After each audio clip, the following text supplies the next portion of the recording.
There is a promise that lies at the very heart of the American identity. It is a promise that has been passed down through generations, a foundational belief that has powered the engine of this nation. It is the promise of the middle class. It is the idea that if you work hard, if you play by the rules, you can earn a life of stability, of dignity, of modest but meaningful prosperity.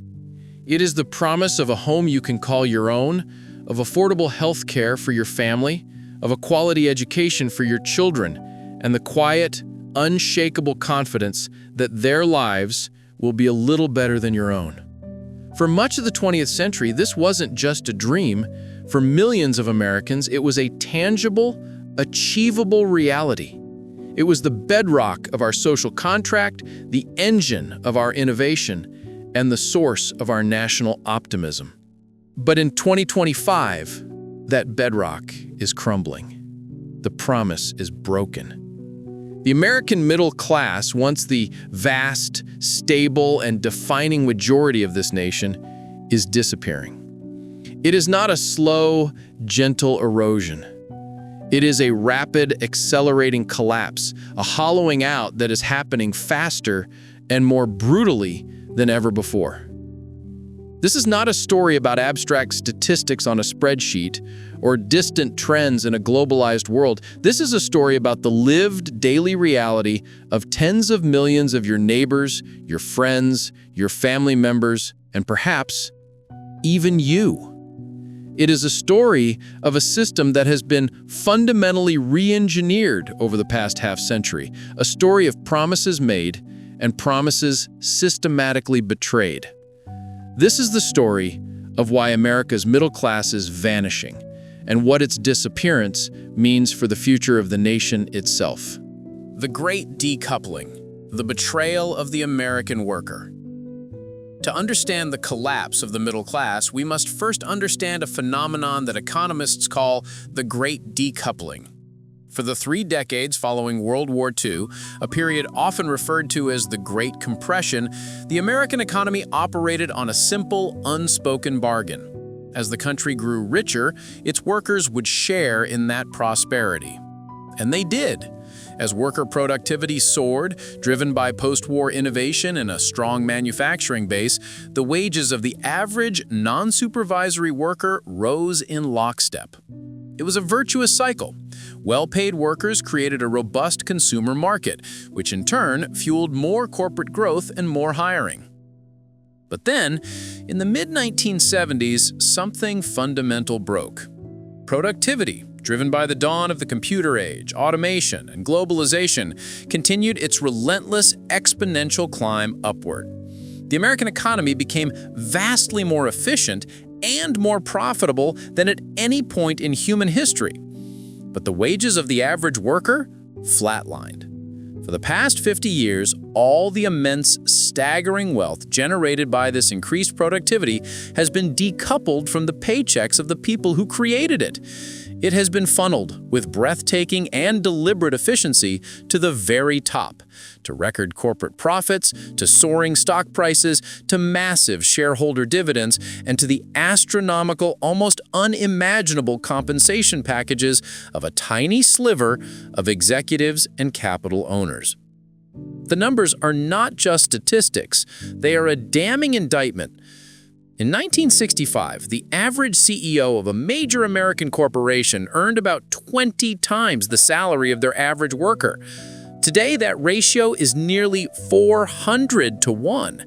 This isn't just income inequality, it's a fundamental rewriting of the rules of the American economy, a deliberate, bipartisan decision to abandon the post-war model of shared prosperity in favor of a new model of shareholder primacy.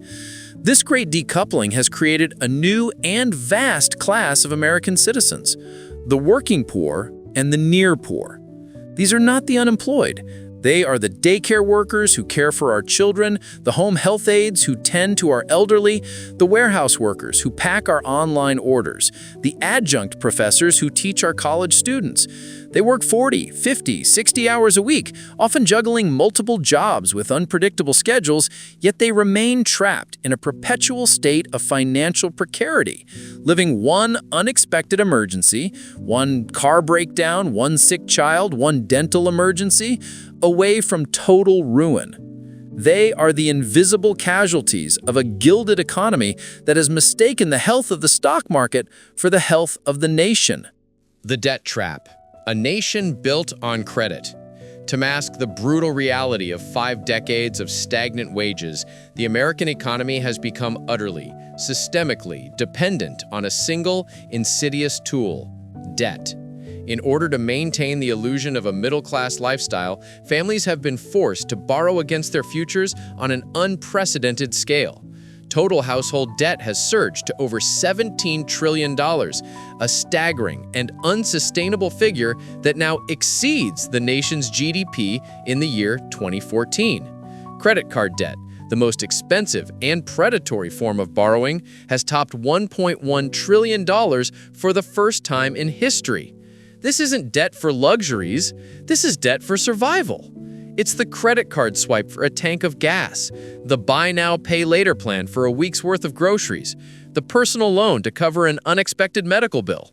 The recent return of student loan payments has added another layer of unbearable strain, a fiscal cliff for over 40 million Americans who are now forced to divert hundreds or even thousands of dollars a month from the real economy to service their educational debt.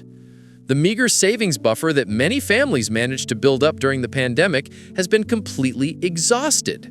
The personal savings rate has plummeted to near historic lows. Delinquency rates on auto loans and credit cards are now spiking, particularly among younger and lower-income households, reaching levels not seen since the depths of the 2008 financial crisis. This is a clear and unambiguous signal that the American consumer, the engine of our economy, is breaking. We have built a national economy on a foundation of credit, a house of cards that is now beginning to tremble under the immense weight of its own obligations.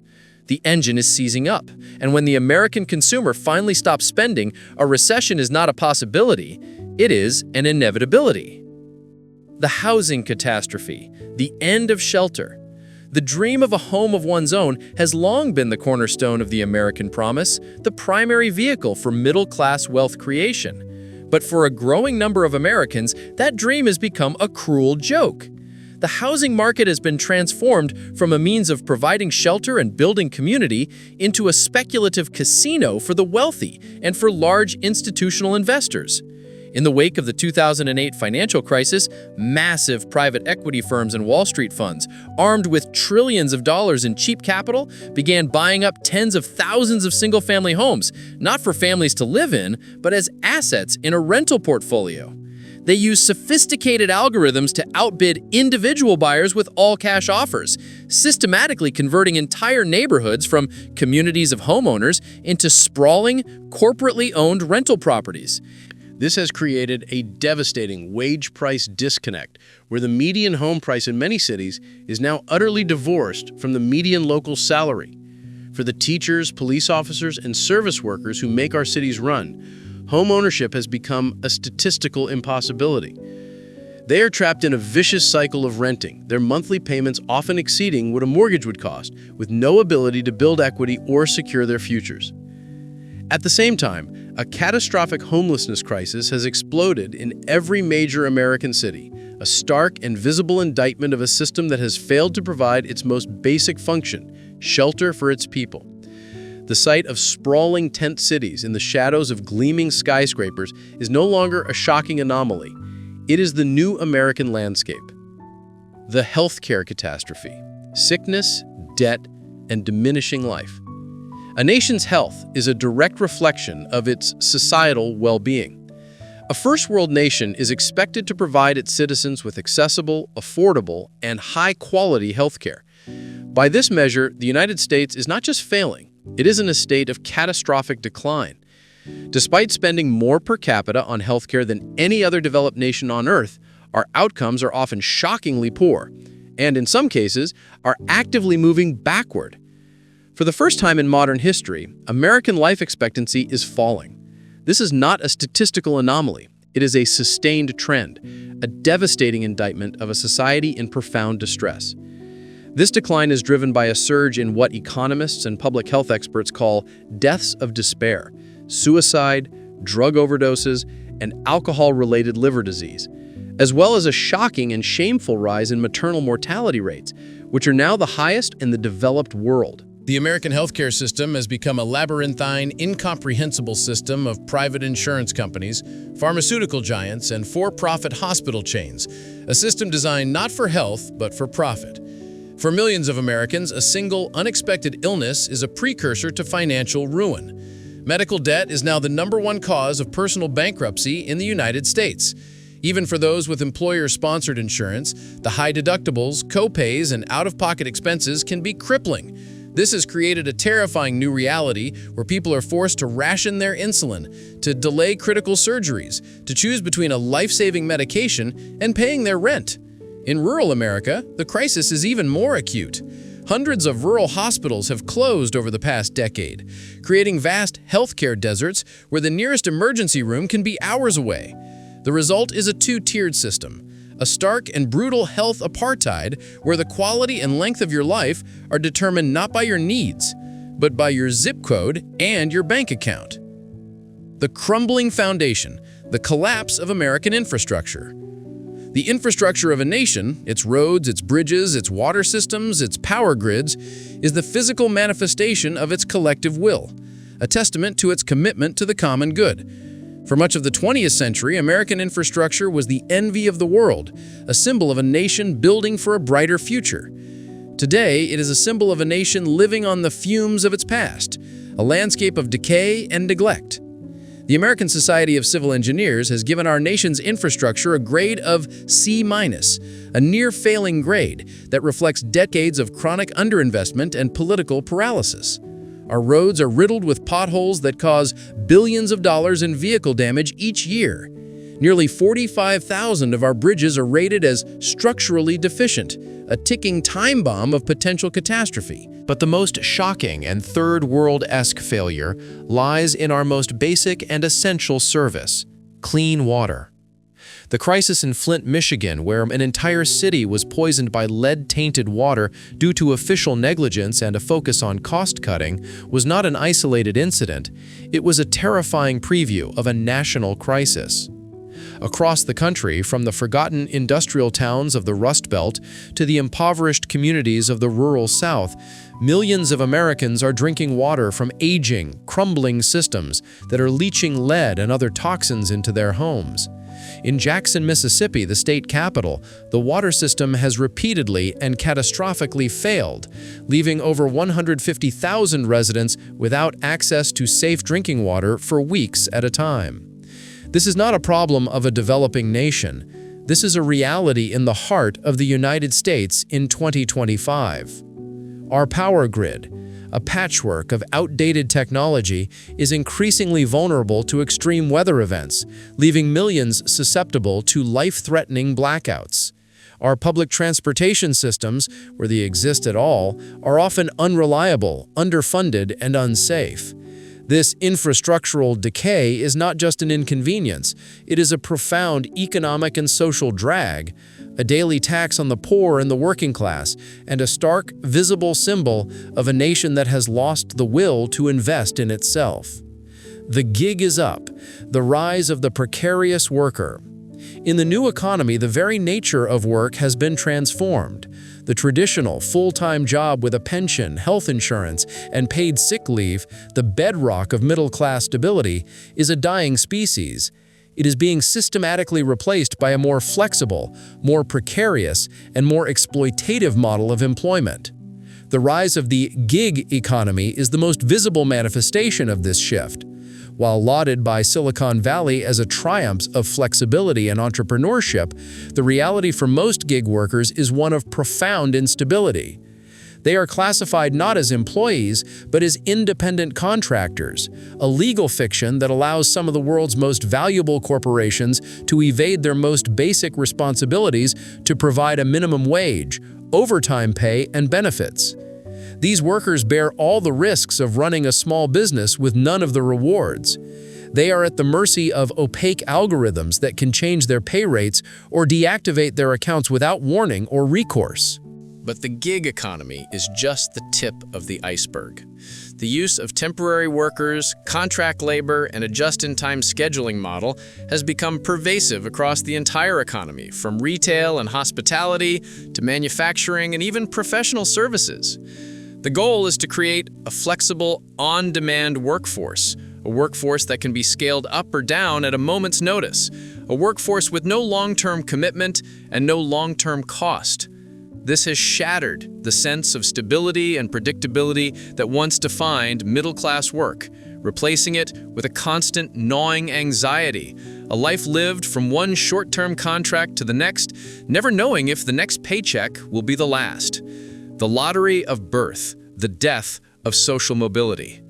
The cornerstone of the American dream has always been the promise of social mobility, the idea that through hard work and determination, anyone, regardless of their background, could achieve a better life for themselves and their children.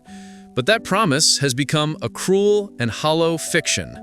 In 2025, the single greatest predictor of a child's future success is not their talent or their ambition, but the wealth and income of the parents they were born to.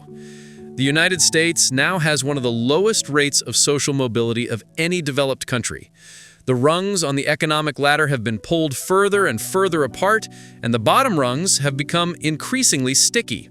The pathways to upward mobility that once existed, affordable higher education, strong vocational training, and the power of organized labor have been systematically dismantled. The cost of a college education, once a reliable ticket to the middle class, has become an insurmountable barrier for many, forcing a generation to take on a lifetime of crippling student loan debt, which now totals over $1.7 trillion. This debt delays homeownership, it delays marriage, it delays starting a family. It is a ball and chain that is shackling the economic future of an entire generation. Our public K-12 education system has become a deeply segregated and unequal landscape where the quality of a child's education is determined by the property values of their neighborhood. The children of the wealthy attend well-funded, state-of-the-art schools that serve as pipelines to elite universities, while the children of the poor are trapped in underfunded, crumbling schools that are often pipelines to poverty and incarceration. This is the lottery of birth, a new American reality where your destiny is increasingly determined at the moment of your conception. This is not just an economic failure, it is a betrayal of our most fundamental national ideals. A nation that no longer offers a pathway to a better life for the vast majority of its citizens is a nation that has lost its soul. The geography of despair, the rise of sacrifice zones. This great unraveling is not happening uniformly across the country. It is concentrated in what are increasingly being called sacrifice zones, entire communities and regions that have been written off, deemed expendable in the relentless, global pursuit of corporate profit and economic efficiency. These are the deindustrialized ghost towns of the Rust Belt, places like Youngstown, Ohio, and Gary, Indiana, where the steel mills and auto plants that once provided a generation with union wages and middle-class stability have been shuttered and moved overseas, leaving behind a landscape of environmental devastation and profound human despair. These are the hollowed-out agricultural towns of the Great Plains, where corporate consolidation and automation have wiped out the family farm, shuttered the local businesses on Main Street, and left a generation of young people with no choice but to leave, resulting in a slow, painful demographic collapse. And these are the forgotten, impoverished communities of the rural South and Appalachia, places that have become dumping grounds for the nation's most toxic industries, where the water is poisoned, the air is polluted, and the people are plagued by chronic, debilitating health problems. These are not just struggling communities. They are places where the American dream has been officially declared dead. They are the hidden casualties of a globalized economy that has prioritized the efficiency of supply chains over the well-being of communities. They are a stark and growing reminder that in the new American economy, your value as a human being, your very right to a future, is increasingly determined by your geographic location. The psychological toll, a nation on edge. The consequences of this slow-motion collapse are not just economic, they are deeply, profoundly psychological. A pervasive sense of anxiety, hopelessness, and rage is simmering just beneath the surface of American life. The constant, grinding stress of financial insecurity is taking a devastating toll on our collective mental health. Rates of depression and anxiety have skyrocketed, and the deaths of despair we spoke of earlier are a direct and tragic symptom of a society that is losing its sense of hope and purpose. The social fabric itself is fraying. We are becoming a more atomized, more distrustful, and more polarized society. The sense of shared prosperity and common destiny that once bound us together has been replaced by a zero-sum, every man for himself mentality. This psychological strain is a fertile ground for demagoguery and extremism, as people, desperate for answers and someone to blame, are drawn to simplistic and often dangerous ideologies. The political divisions that plague our nation are not just a product of culture wars. They are a direct and predictable consequence of a half-century of economic policy that has left millions of people feeling abandoned, unheard, and betrayed. The failure of politics, a system unresponsive.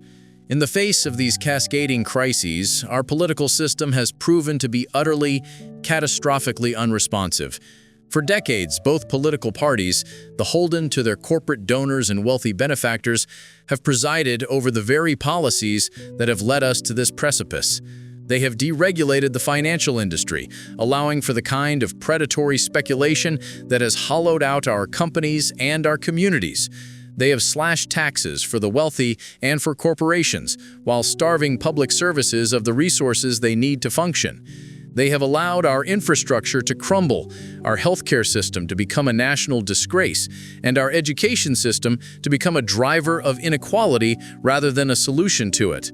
Our political discourse has become a theater of distraction, a circus of manufactured culture wars designed to divert our attention from the fundamental economic realities that are shaping our lives.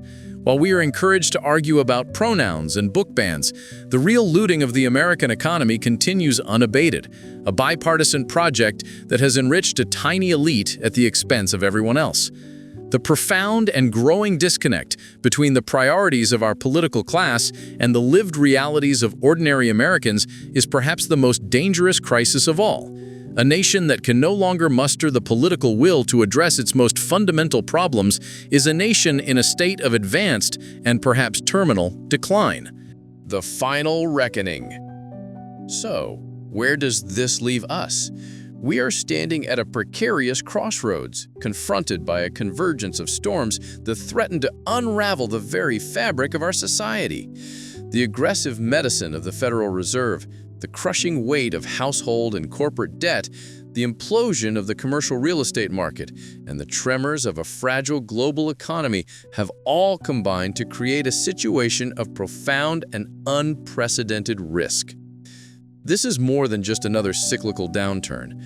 Many believe we are on the cusp of a great correction, a painful and necessary reckoning for an economy that has been fueled for over a decade by unsustainable levels of debt and artificial stimulus. This will not be a recession that can be easily papered over with another round of government checks or a quick pivot by the Federal Reserve. This is the bill coming due for years of kicking the can down the road. The true cost of this reckoning will not be measured in points on the Dow Jones or percentage points of GDP. It will be measured in the human story that lies behind the statistical noise. It will be measured in the millions of families who will lose their homes, in the small business owners who will see their life's work evaporate, in the recent college graduates who will enter a job market with no jobs, and in the retirees who will watch their life savings disappear just when they need them most. This impending crisis forces us to ask fundamental questions about the very nature of our economy. What kind of prosperity is it when a majority of the population lives one paycheck away from disaster? What kind of system allows for record corporate profits and CEO pay while real wages for workers stagnate? What does the American dream mean in a country where the prospect of a secure, middle-class life feels more like a fantasy than an attainable reality? The storm is no longer a distant threat on the horizon. The sky is darkening, the wind is picking up, and for millions of Americans, the first cold drops of rain are beginning to fall. The question is no longer if the storm will hit, but how devastating it will be, and what kind of a world will be left in its wake. This is not a failure of the American people. It is a failure of a system that has forgotten who it is meant to serve. The unraveling has begun, and if we do not find the courage to confront these brutal truths, we risk becoming a nation that is not just in decline, but one that has lost its way entirely.